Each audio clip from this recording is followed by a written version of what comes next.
Welcome back, everybody, to the deep dive. And, today we're tackling this whole AI thing, but with a bit of a Salesforce spin on it. We're going to be diving into this really fascinating conversation between Marc Benioff, who, of course, is the CEO over there at Salesforce, and Peter Diamandis, who many of you know as the futurist. And you know what I really loved about this discussion?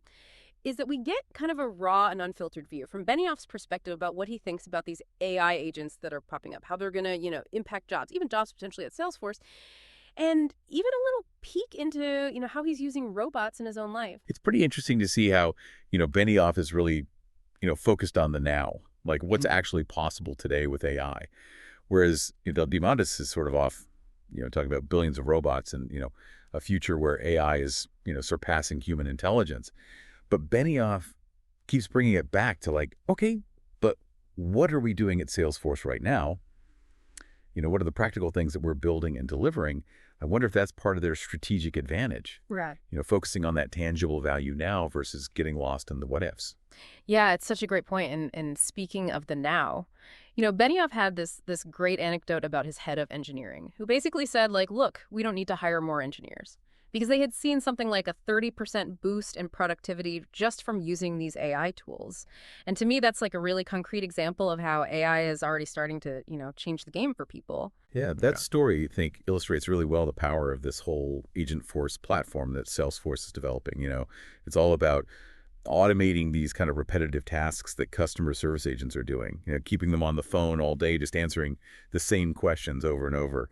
Now, I think for our more technical listeners out there, it's worth pointing out that, Agent Force relies on a pretty sophisticated mix of like rule-based systems and machine learning. So it's not just, blindly following a set of pre-programmed instructions.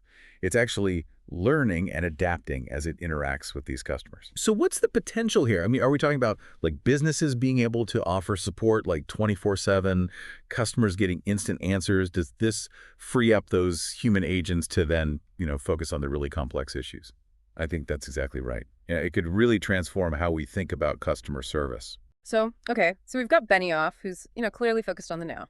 And then Diamandis jumps in and he starts talking about, AI exceeding human intelligence and, the possibility of AI taking off on its own. And this is where he mentions AGI, artificial general intelligence. And, for anyone who's not familiar with that, this is basically the idea that AI will eventually be able to perform any intellectual task that a human can.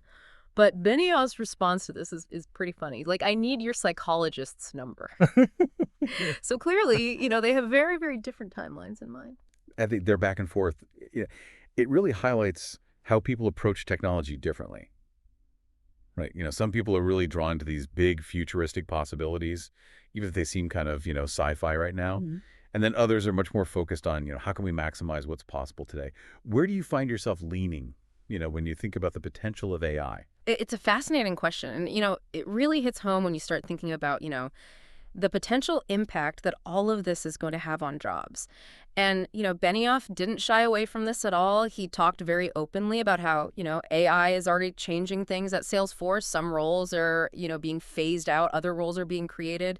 He even talked about having to kind of, rebalance his workforce as AI starts to take on more and more tasks.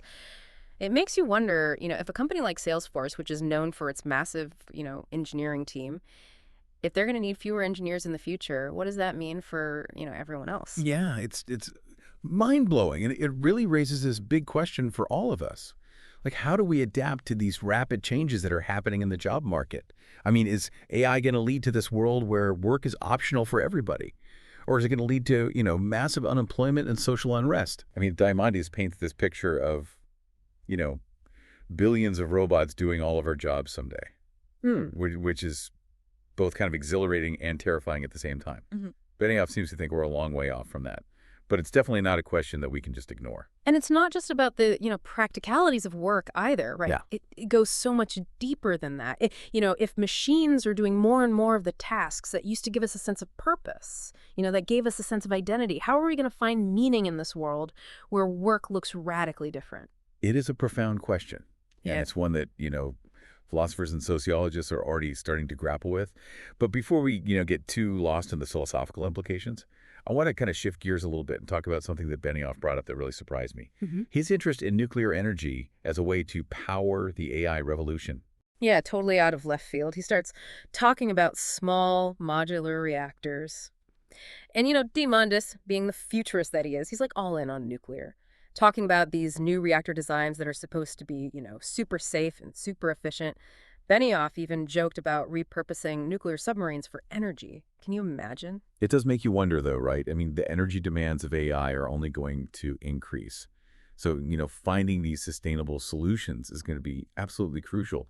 And I Yep. think it shows how, these technological advances in one area, like AI, can have these ripple effects across, entire industries, like energy production. The AI revolution isn't just going to be about algorithms and robots. It's going to be about, transforming our infrastructure and how we power the world. Yeah, it's a really good point. And, I'm curious to know, what are your thoughts on nuclear energy? I mean, is that something you're, comfortable with? Or is it a little too scary for you? I mean, I know there's a lot of, history there with nuclear accidents and things like that. It's definitely a complex issue, and I think there are valid concerns on both sides. But I do think it's worth exploring further, especially as we start to think about, the long-term energy needs of a truly AI-powered world. Yeah, I agree. We need to be, looking at all of our options and making sure that we're Precisely. making informed decisions, Yeah, about how we're going to power the future. absolutely. Yeah. We can't afford to be, short-sighted. We need to be thinking about, the next generation and the generations after that, Yeah. and making sure that we're leaving them a planet that can actually support, this kind of technological advancement. And, it's not just about the planet either, right? It's about the people on the planet Right. and making sure that everyone has access to, the benefits of AI Yeah. and that we're not creating these, huge divides between the haves and the have-nots. Exactly. It's about, creating a future that's both sustainable and equitable. And I think that's going to require a lot of careful thought and planning Yeah. and a lot of collaboration between, different stakeholders, governments, businesses, researchers, and, everyday citizens. Thank you for joining us on this deep dive into the world of AI and Salesforce's vision for the future. Until next time, keep exploring, keep questioning, and keep diving deep. See you next time. Tuning in today for listening.